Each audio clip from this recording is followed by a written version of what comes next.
Todo ser que vive, louve o nome do Senhor. Toda criatura se derrame a seus pés, ao som da sua voz. O universo se desfaz. Não há outro nome comparado ao grande eu sou.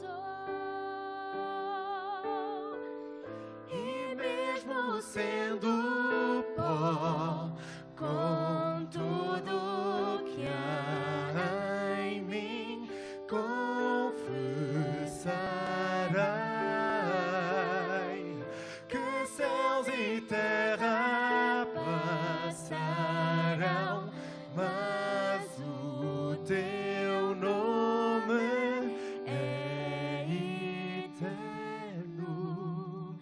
Todo joelho dobrará ao ouvir teu nome, teu santo nome. Todo ser confessará, louvado seja teu nome, teu santo nome.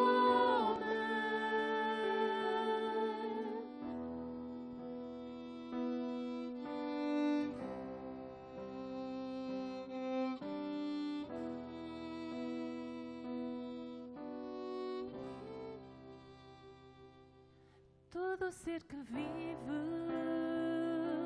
louve o nome do Senhor. Toda a criatura se derrame a seus pés, ao som da sua voz. O universo se desfaz. Não há outro nome comparado ao grande eu sou. E mesmo sendo pó, com tudo que há em mim, confessarei que céus e terra passarão, mas o teu nome é eterno. Todo joelho dobrará ao ouvir teu nome, teu santo nome. Todo ser confessará, louvado seja teu nome, teu santo nome. Todo joelho dobrará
Queremos agradecer ao nosso Deus pelo talento destes jovens, as suas vozes, os seus instrumentos. Deus está a ser honrado e louvado desta forma, de uma maneira especial. Possamos continuar a incentivar estes nossos queridos jovens para que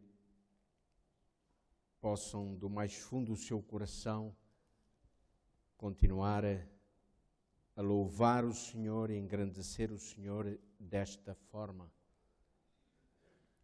Queridos irmãos, convido-vos a abrirem as vossas Bíblias no livro de Apocalipse.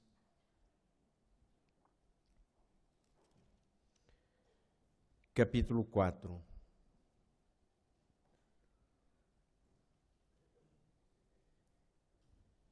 Esta manhã vamos falar um pouco de ousadia.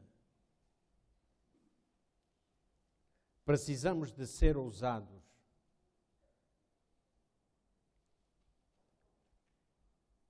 Esta manhã, na altura em que depositávamos as nossas ofertas,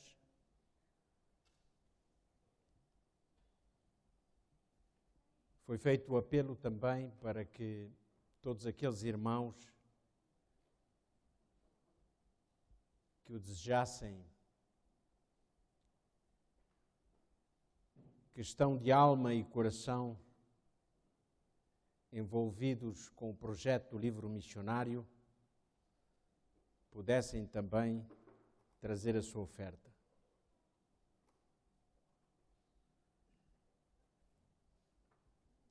Eu tenho a certeza absoluta que todos os pequenos gestos dentro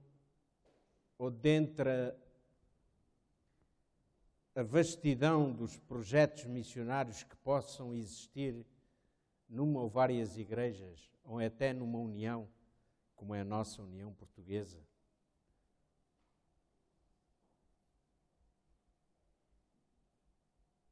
nunca nenhum projeto destes é um projeto isolado. Nunca um projeto destes é um projeto do homem. Mas eu acredito que Deus continua a usar homens e mulheres para que corações sejam alcançados e para que outros homens e mulheres possam receber a mensagem do Senhor Jesus. Por isso, a Igreja de Avintes, ao se envolver de alma e coração, como eu espero que seja, neste projeto do livro missionário, possamos ter isso em mente.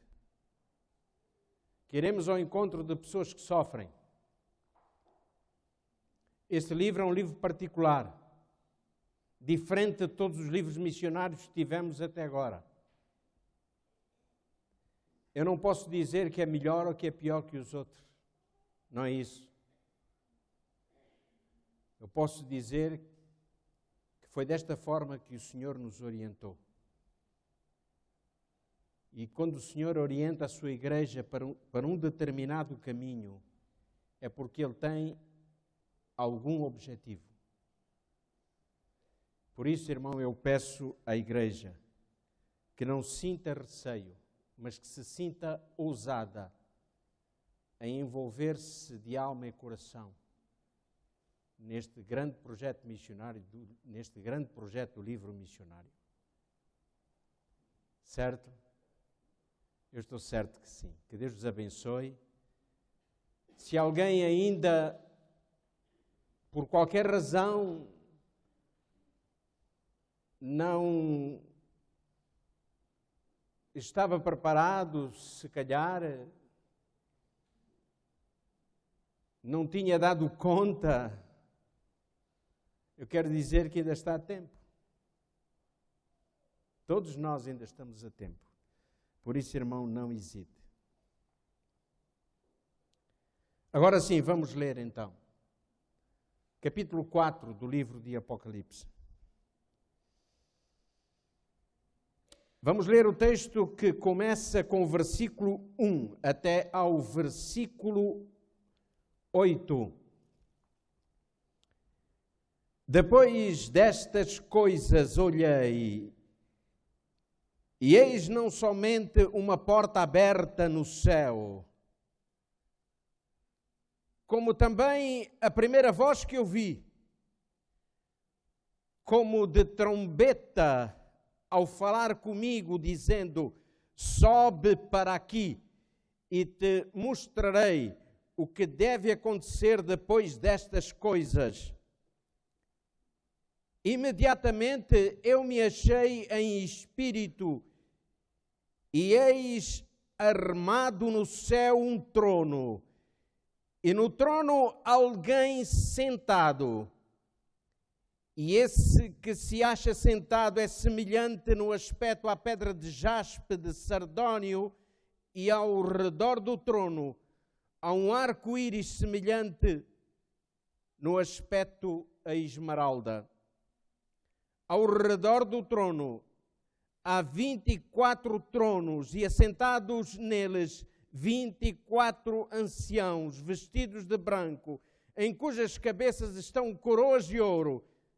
Do trono saem relâmpagos, vozes, trovões, e diante do trono ardem 7 tochas de fogo, que são os 7 Espíritos de Deus.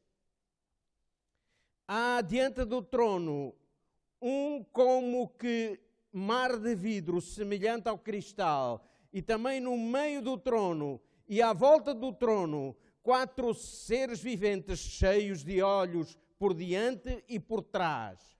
O primeiro ser vivente é semelhante a leão, o segundo semelhante a novilho, o terceiro tem um rosto como de um homem, e o quarto ser vivente é semelhante à águia quando está a voar. E os 4 seres viventes, tendo cada um deles respectivamente 6 asas, estão cheios de olhos. Ao redor do trono não têm descanso, nem de dia, nem de noite, porque proclamam: Santo, Santo, Santo é o Senhor Deus, o Todo-Poderoso, aquele que era, aquele que há de vir.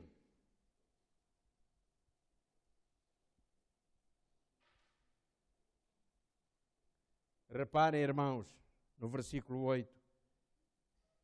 Eles proclamam: Santo, Santo e Santo é o Senhor Deus Todo-Poderoso, aquele que era, aquele que há de vir.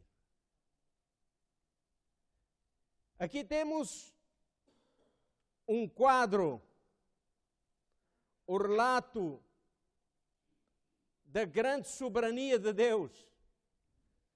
O Senhor soberano sentado no seu trono. Olhem, irmãos, leiam, irmãos, com atenção. Vão ver a grandeza disto.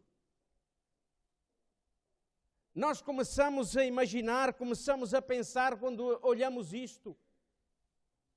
Começamos a criar na nossa mente a imagem da glória de Deus, a imagem da onipotência de Deus, a imagem da grandeza de Deus. Este Deus que está nesse alto e sublime trono.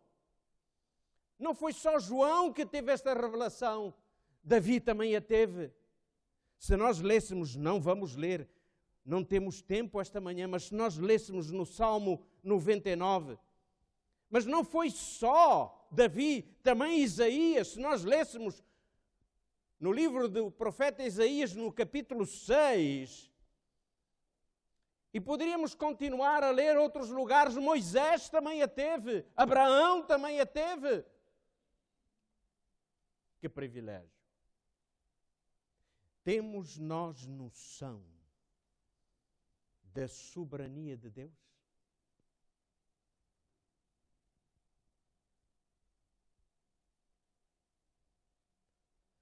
quem ousaria desafiar este Deus soberano? Quem? Quem somos nós aos olhos de Deus? Quem somos nós aos olhos de Deus? Se lêssemos em Isaías 40, no capítulo 22, a resposta que ali encontramos é que Deus olha para nós e nos vê como gafanhotos.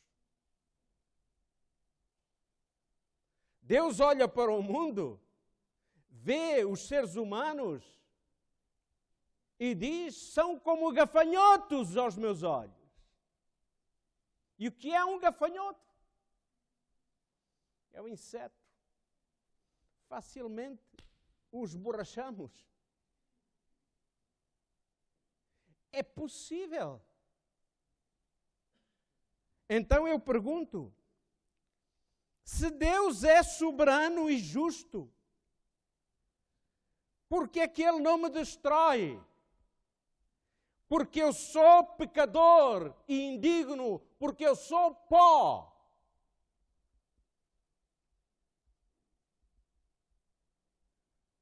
O profeta Isaías diz lá no capítulo 1 de Isaías, versículo 6, que quando faz uma radiografia do homem, ele diz que desde a planta dos nossos pés até a nossa cabeça, o que é mesmo? É só chagas apodrecidas. E ele diz que as nossas obras são como o quê? São como trapos imundos.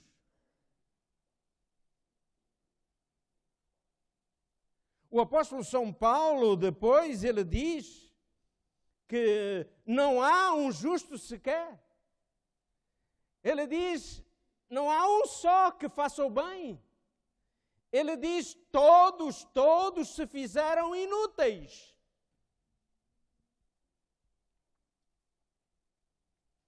Pastor, não dramatize, por favor. Não estou a dramatizar. É a realidade. Queriam os irmãos que hoje chegasse aqui e vos dissesse, queridos irmãos, não é nada, não é nada, não é nada. Está tudo bem. Não está. Essa é a realidade. E eu sou forçado a olhar para dentro de mim próprio e a reconhecer hoje perante a minha querida igreja, perante os meus irmãos, não está tudo bem, Jorge, não está. E cada um fará como entender. E a pergunta, a questão que eu coloco continua a ser a mesma. Por que Deus não nos destruiu se somos o antagonismo do caráter de Deus?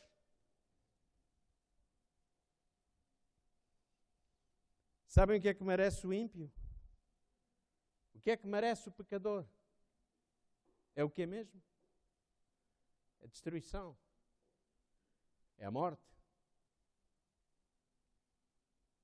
O que é que eu mereço? Nada. Nada. Mas afinal de contas, irmãos, nós queremos um Deus onipotente, mas que não seja soberano. E porquê?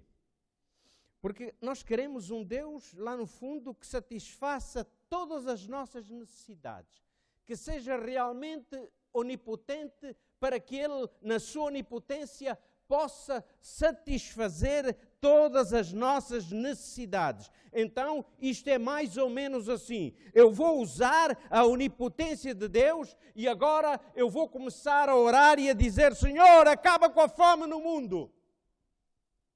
Senhor, acaba com a violência no mundo. Senhor, acaba com o sofrimento no mundo. Afinal, o que queremos é ter o poder de Deus à nossa disposição, queremos inconscientemente determinar a forma como Deus deve agir ou não. Como se Deus fosse realmente um ser que pudesse ser comandado à distância pelo homem. E há pessoas que são ricamente abençoadas por Deus, sabem? Mas há pessoas que, ao serem abençoadas por Deus, se vangloriam da bênção que receberam. Olhem para mim, eu fui abençoado por Deus porque eu sou especial. Não. Se tu foste abençoado de Deus ou por Deus, foi porque Deus teve misericórdia de ti. E sabem o que é que significa a palavra misericórdia? Onde está a raiz da palavra misericórdia? Vem de dois termos. Míseros, de onde deriva a nossa palavra miserável. E córdia, tem que ver com o coração. Então, Deus tem coração para com um miserável. E quando Deus tem misericórdia de mim, Deus está a ter coração para comigo, que sou miserável. E se eu recebo a bênção de Deus, eu, o miserável, fui abençoado pelo Senhor. Não queremos entender ou aceitar a soberania de Deus em nossa vida. Deus, sendo soberano, Ele sempre responde, Ele sempre age, sempre determina, de acordo com os seus propósitos e de acordo com a sua própria vontade. E isto é inalterável. E isto é inalterável. Olhem só, o ar que respiramos, a água que nós bebemos, o frio que sentimos, o calor que nos aconchega, isso não nos pertence. E nem temos como devolver a Deus. Pertence ao Senhor. E se eu e se vós temos isso, é pela misericórdia de Deus. Mas ainda assim, eu quero que Deus cumpra a minha vontade em relação a mim mesmo ou em relação a outras pessoas. Vou dar-vos um exemplo. Jonas.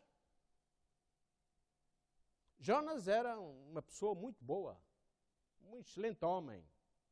Prazer em conhecê-lo, Jonas, servo do Senhor, a quem o Senhor chamou para uma grande missão. E o Senhor diz a Jonas: Jonas, dispõe-te. Olhem bem, a palavra do Senhor a Jonas: dispõe-te e desce à cidade de Nínive e clama contra ela. E Jonas, diz a Bíblia, que se dispôs. Sim, Senhor, eu me disponho. Mas dispôs-se a quê? Dispôs-se a fugir de Deus. Ele desceu, foi a Jope. De Jope apanhou um barco e foi para Tarsis. E nós sabemos o que é que lhe aconteceu, não sabemos? Com Deus não se brinca. Deus não se deixa escarnecer. Ou pensamos o quê? Que Deus é um igual a mim? Que Deus é um igual a nós? Não, o Senhor é soberano. O Senhor é quem determina. A sua vontade não pode ser desafiada. A sua soberania não pode ser desafiada. E Jonas desafiou a soberania de Deus, porque Deus disse: vai para lá, e ele foi para colar. E sabem o que aconteceu? Ele foi vomitado por um monstro marinho nas praias de Nínive. E agora, Jonas, e agora o que é que tu vais fazer? Não teve outro remédio senão fazer exatamente aquilo que Deus pediu que ele fizesse e que ele não estava disposto a fazer. Olhem aí, irmãos, o resultado de desafiar a soberania de Deus. Querem outro exemplo? A mulher de Ló. O que aconteceu com ela? Espera aí. Não olhem para trás, hein? Fujam! Fujam de Sodoma! Não olhem para trás! Por favor, não olhem para trás!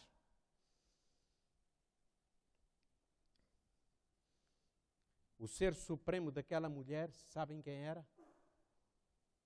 Era ela própria. Ela amava-se a si mesma. Chama-se isso egocentrismo. Se quiserem, há outros tipos de egocentrismo. Por exemplo, o narcisismo. Aquele que se vê muito ao espelho, não é? E que se acha muito bom, muito bonito. Gosta muito de si mesmo. Mas o problema da mulher de Ló é que ela tinha o seu coração lá, em Sodoma. O Deus dela, ela o tinha deixado lá. O Deus dela eram as suas riquezas, as suas joias, tudo aquilo que ela possuía. E sabem o que é que aconteceu com a mulher de Ló? Pois sabemos o que é que aconteceu, irmãos. O que é que aconteceu com ela? Coisa terrível. Ela foi transformada numa estátua do sal. Você já pensou se todas as vezes que desafiamos a soberania ou a supremacia de Deus nos acontecesse o mesmo que aconteceu com a mulher de Ló? Quantas estátuas de sal haveria aí espalhadas por esse mundo, não é? Era só estátuas de sal. Mas, felizmente, Deus não age assim para conosco. E porquê que Deus não age assim para conosco? Porque Deus tem coração para com um miserável. A vontade de Deus é desprezada. Quantas vezes a vontade de Deus é deixada de lado? O que importa, no fundo, é o que eu penso. O que importa é o que eu pretendo. Muitos agem, irmãos, como se Deus fosse uma espécie de gênio, como na mentira ridícula daquele gênio da lâmpada do Aladim. Basta esfregar a lâmpada e o gênio vem. Pede 3 desejos e eu te concederei. Essa mentira infernal.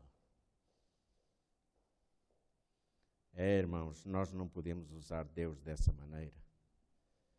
O mundo cristão, no entanto, quer transformar Deus numa espécie de Pai Natal. Bonacheirão. Deus, no final, vai salvar toda a gente. Não importa como é que você vive hoje. Lá no final, no momento do acerto de contas, toda a gente vai ser salva. Toda a gente vai ser salva. Não importa. Mentira de Satanás. Mentira de Satanás. Deus é soberano, irmãos. É Ele quem determina tudo na vida humana. Nós temos liberdade.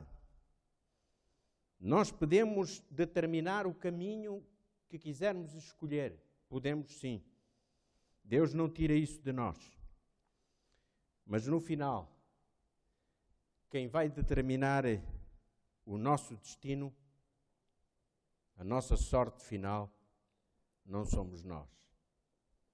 Com todo o nosso livre-arbítrio e com toda a nossa liberdade, não somos nós. Quem vai determinar isso é Deus. Mas sabem o que é que me espanta aqui?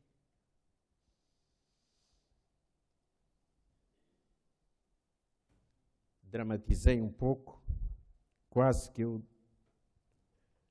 entortei o púlpito.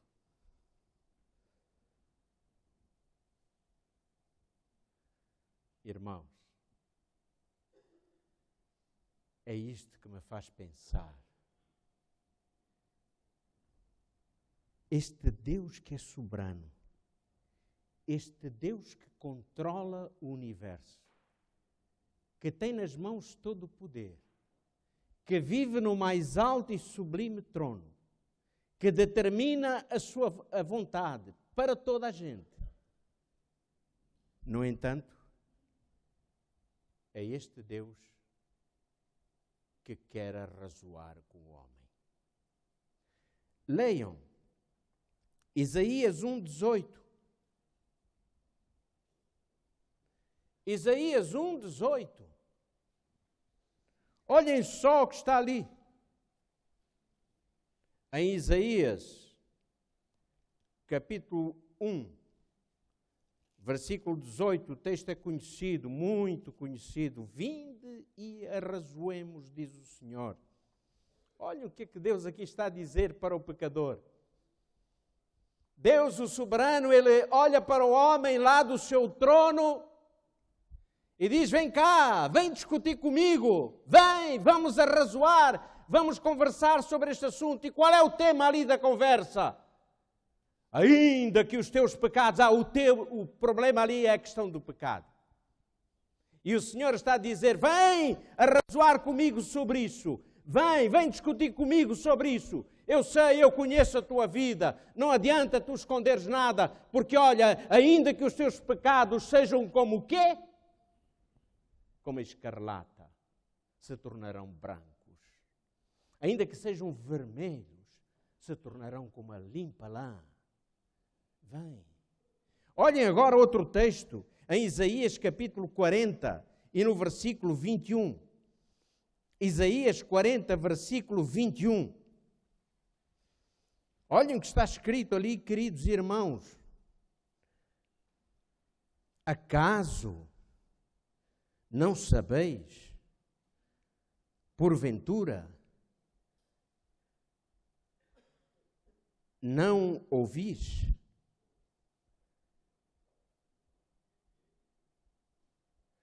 Não vos tem sido anunciado desde o princípio? Ou não atentastes para os fundamentos da terra?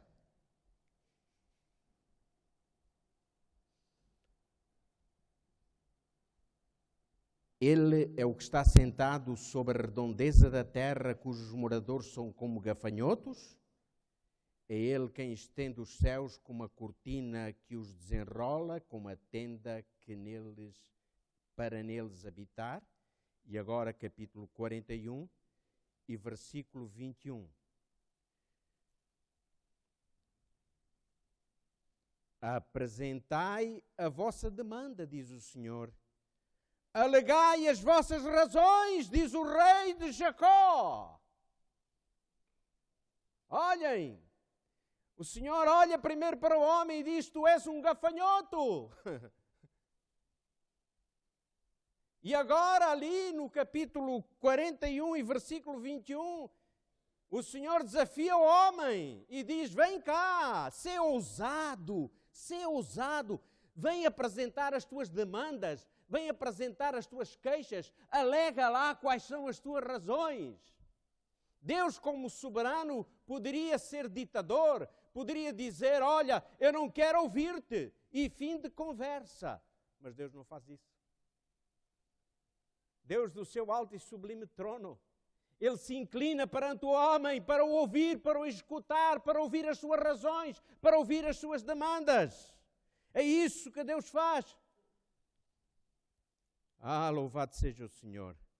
O Senhor está a dizer ali, vem discutir, vem dialogar, vem conversar comigo, vem apresentar as tuas queixas, vem apresentar os teus anseios, as vossas apreensões, os vossos ideais, os vossos propósitos, mas não se esqueçam, eu sou o soberano Senhor. Vamos ler uma citação da irmã Ellen White, que vai ser apresentada, vai ser projetada ali. Esta citação está no livro de Já Todas as Nações. Vamos ver se dá para termos ali.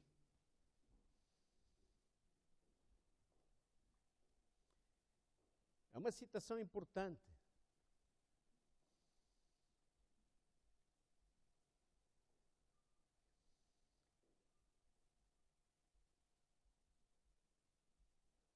Vamos ver se conseguimos. Estou certo que vamos conseguir. Eu também não a tenho de cor, nem a trouxe escrita, a não ser para ser projetada. Aqui está.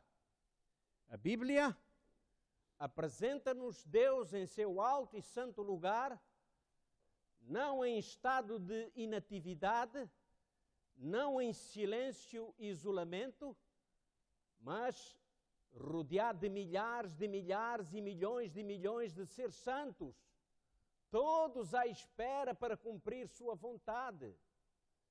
Por meios que não entendemos, Ele está em ativa comunicação com todas as partes do seu domínio. É, porém, neste mundo minúsculo, nas almas para cuja salvação deu seu Filho unigênito, que se centraliza seu interesse, bem como o de todo o céu. Deus se inclina de seu trono para escutar o clamor do oprimido. A toda a sincera súplica responde: eis-me aqui. Em todas as nossas aflições, Ele é afligido também. Em toda a tentação e prova, o anjo do Senhor, o anjo da sua presença, está perto para nos livrar. Desejar todas as nações, na página 353. Queridos irmãos, que citação extraordinária encontramos aqui. O Deus que se inclina. Apresentai as vossas queixas. Apresentai as vossas demandas. Deus escolheu ouvir-nos. Olhem o que se passou lá no Éden, quando Adão e Eva pecaram. Que fez Deus? Deus foi ao jardim e procurou o homem, chamou o homem. Deus queria discutir aquele assunto com Adão e Eva. E quando Deus viu Adão, começou a perguntar-lhe então o que é que se passou. Deus sabia muito bem o que se passou, mas Deus queria que o homem alegasse as suas razões, arrazoasse com ele. E o homem foi dizendo disparates. Foi dizendo: olha, a mulher que tu me destes, Deus, foi ela que me deu a comer deste fruto. E quando Deus interrogou a nossa mãe Eva, Eva também começou a falar coisas que não devia falar. Ela disse: olha, Senhor, foi a serpente que tu fizeste. Ela é que me tentou, me levou a comer do fruto. No fundo, quem tinha a culpa, segundo Adão e Eva, de tudo aquilo, era o próprio Deus. E agora vejam a paciência de Deus. Deste Deus soberano, que se dispõe a ouvir o homem, que se dispõe a razoar com o homem sobre esta questão. É assim que Deus nos trata hoje também, queridos irmãos. Sabem, Deus traça planos para a nossa vida. E eu costumo dizer que Deus traça sempre bons planos para a nossa vida. Eu já ouvi um ditado que está errado. Esse ditado diz assim, que Deus escreve direito por linhas tortas. Eu não concordo com isso. Deus escreve direito sempre por linhas direitas. Quem entorta as linhas é o homem. O homem é que entorta as linhas. Por isso o Senhor diz: os meus caminhos não são os vossos caminhos. Eu não entorto linhas, nem entorto caminhos. Os meus pensamentos não são os vossos pensamentos. Deus abre sempre espaço para o diálogo. Muitos veem Deus como um ser distante. De tal maneira distante que essas pessoas não sabem até como se relacionar com Deus. Têm essa dificuldade. Nós não precisamos de intermediários, irmãos, para nos chegarmos a Deus. podemos chegar-nos ao trono de graça, da graça livremente. Como diz lá em Hebreus 4,16, né? Chegai-vos com confiança ao trono da graça, para que alcancemos misericórdia e achemos graça, a fim de sermos ajudados no tempo oportuno.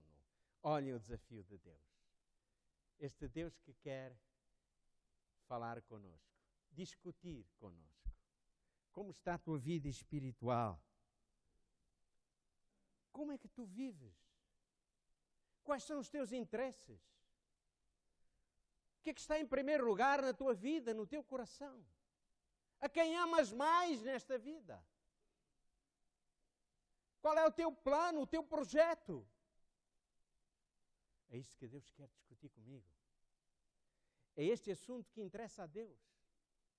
Deus só se interessa por uma coisa quando olha para nós. É a nossa salvação. É a nossa salvação. Só existe um caminho, irmãos. Só existe um intercessor. Jesus disse claramente: eu sou o caminho. E ninguém vem ao Pai senão por mim. Nós temos exemplos de homens que ousaram discordar de Deus e que ousaram desafiar a Deus. E eu pergunto, é mau discordarmos de Deus? Não, o mau é desobedecermos a Deus. Agora, arrazoar com Deus não é mau. Olhem só, o exemplo dos filhos de Coré. Vamos ler no Salmo 44. Salmo 44. Versículos 23 e 24.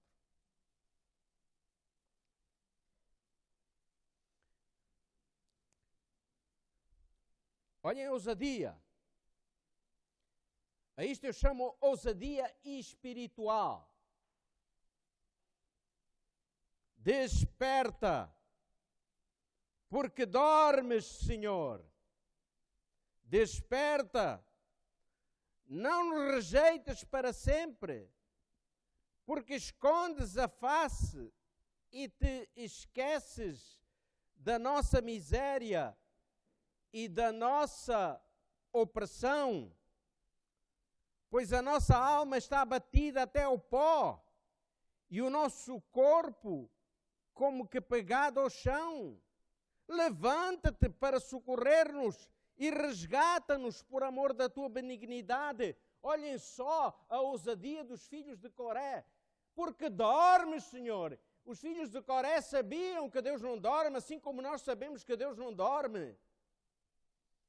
Mas eles se sentiam tão mal. Eles estavam a passar por uma aflição tão grande que eles abriram o seu coração, eles foram arrazoar com o Senhor e diziam na sua angústia: Senhor, por favor, desperta, atende-nos, socorre-nos.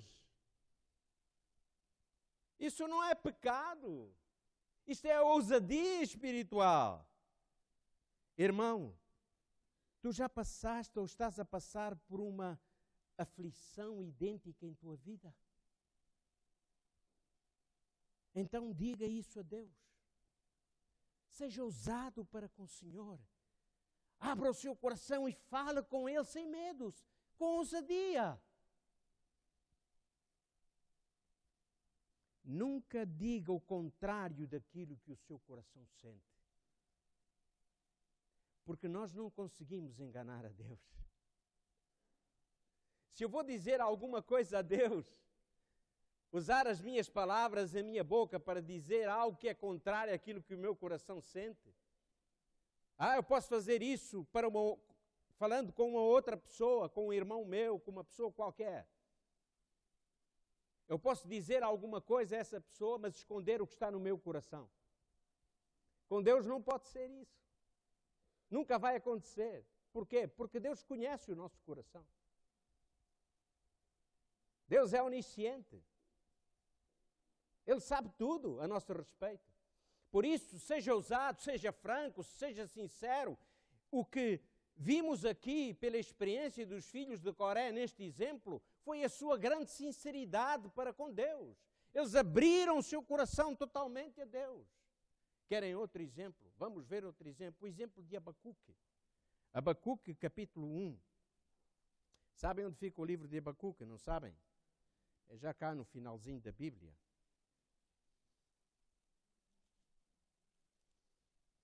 Abacuque, capítulo 1. Abacuque, profeta do Senhor. Capítulo 1, versículos 2 e 3. Dizia Abacuque: até quando, Senhor, clamarei eu e tu não me escutarás? Gritar-te-ei violência e não salvação, e não salvarás. Porque me mostras a iniquidade e me fazes ver a opressão, pois a destruição e a violência estão diante de mim, há contendas e litígios, e o litígio se suscita. Olhem só a ousadia de Abacuque. Senhor, até quando eu vou clamar e tu não me vais escutar? Gritar-te-ei e tu não me vais ouvir. Sabem o que é que estava a acontecer ali? O cenário que ali vemos nesse tempo de Abacuque era que Jerusalém ia ser destruída. E o templo de Jerusalém ia ser profanado e depois destruído. E Abacuque vem suplicar a Deus para que isso não aconteça. Ele diz: Senhor, olha só para a violência, por favor, Senhor. Sabem o que aconteceu? Jerusalém foi mesmo destruída. E o templo foi mesmo profanado e acabou por ser destruído. Deus não atendeu à oração de Abacuque. Mas sabem o que é que aconteceu com Abacuque? Abacuque se submeteu à vontade de Deus, porque Abacuque sabia que o Senhor é soberano. Por isso, irmãos, o facto de sermos ousados para com Deus não significa que devemos ficar acabrunhados, que devemos ficar entristecidos, quando realmente Deus não atende às nossas orações como nós queremos. Porque Deus muitas vezes não vai fazer isso. Porquê? Porque os caminhos do Senhor não são os nossos caminhos. Os pensamentos do Senhor não são os nossos pensamentos. Agora, abrir o coração e falar com Deus de uma forma ousada, isso é possível. A isso eu chamo ousadia espiritual. E nós devemos ter ousadia espiritual. A sinceridade de Abacuque permanece como exemplo para nós. Quantas vezes podemos dizer ao Senhor: Senhor, por que é que eu não consigo vencer este pecado? Por que, Senhor? Há tantos anos que eu luto para vencer este pecado e não consigo. Seja ousado, fale com Deus sobre isso. Porque não consigo ser mais espiritual. Porque é que o meu caráter ainda não foi transformado? Qual a razão? Porque não consigo testemunhar de Jesus. Por quê? Vou dar outro exemplo. O exemplo de Moisés. Está lá em Êxodo. Conhecemos muito bem Êxodo 32, 31 e 32. O Senhor resolveu destruir o povo de Israel. Porque o povo era um povo rebelde e desobediente. Começou a adorar ídolos. Então o Senhor disse a Moisés: Moisés, olha, eu vou destruir este povo. O que é que Moisés fez? Moisés foi ousado para com o Senhor. Olhem bem o que Moisés diz: Senhor, se tu destruires o povo, então, Senhor, risca o meu nome do teu livro, do registro do teu livro. Isso é ser ousado, não é? Já pensaram o que é que levou Moisés a fazer isso? Moisés estava dominado pelo orgulho próprio? Não. Moisés estava sendo ousado por causa de quê? pelo amor que ele sentia pelo seu povo. E por isso Moisés, como líder, ele intercede pelo povo. Irmãos, o verdadeiro líder é aquele que está disposto a abdicar de tudo pelo seu povo. Eu costumo dizer, o verdadeiro pastor não abandona a igreja quando a igreja está a arder. Ele deve primeiro certificar-se de que todos estão em segurança. Então depois ele sairá da igreja. Quando há um terremoto na igreja, o pastor deve ter o cuidado de saber se a igreja, os filhos do Senhor, estão protegidos. E isto aqui era o que acontecia com Moisés. Moisés, ele amava tanto o seu povo, que ele foi ousado para com o Senhor. E sabem como é que Deus respondeu a Moisés? Primeiro, Deus diz uma coisa que é muito importante. Deus diz assim, olha, Moisés, eu só risco do meu livro quem é desobediente. Hein? Parecendo que não, Deus está a dar aqui uma reprimenda a Moisés. Vamos lá aqui falar, Moisés. Eu risco do meu livro quem é desobediente. Eu sei quem é desobediente.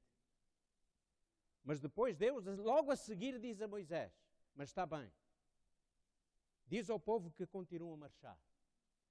Diz ao povo que continua a sua caminhada.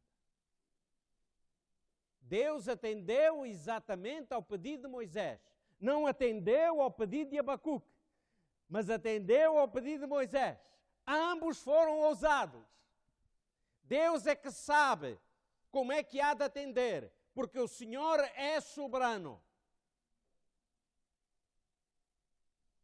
E a soberania de Deus não pode ser posta em causa. Jesus disse, o bom pastor dá a sua vida pelas suas ovelhas. Este é o exemplo que nos deixou. Olha, Moisés. Querido irmão, tu podes buscar o Senhor com sinceridade. E ousadia espiritual, o que é isso? Creio que já o dissemos, que os irmãos já entenderam muito bem. É transparência, autenticidade, sinceridade para com Deus. O que é que te aflige, querido irmão? O que é que te tem magoado? Tens passado por severas tentações em tua vida? É isso que te aflige? Tens passado por grandes provações em tua vida? É isso que te aflige? Estás preocupado com algum problema no teu trabalho? Para os mais jovens, na escola ou em casa, a vida tem sido dura demais para ti? Tu tens a certeza que um dia aceitaste Jesus como teu Salvador, mas os problemas continuam, parece que não acabam. Achas que não tens perspectiva para o futuro? Tu não és quem gostarias de ser na realidade? Tu te questionas, será que Deus tem um propósito, um plano para a minha vida, um projeto para a minha vida? Irmãos, nem sempre Deus tem a resposta para todas estas questões. Mas há uma coisa.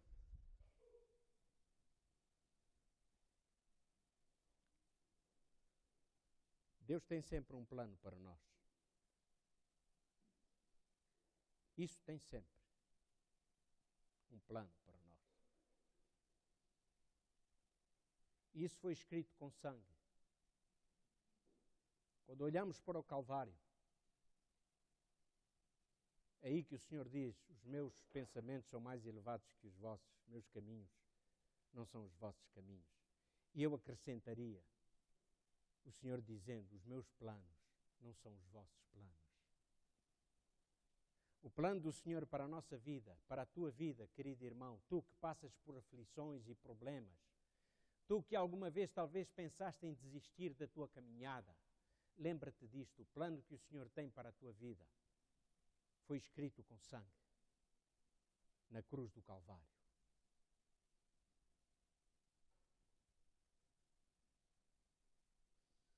Olha, Abraão, eu estou quase a terminar. Deus ia destruir Sodoma e Gomorra. E o que é que Abraão faz? Vai ser ousado para com Deus, não vai?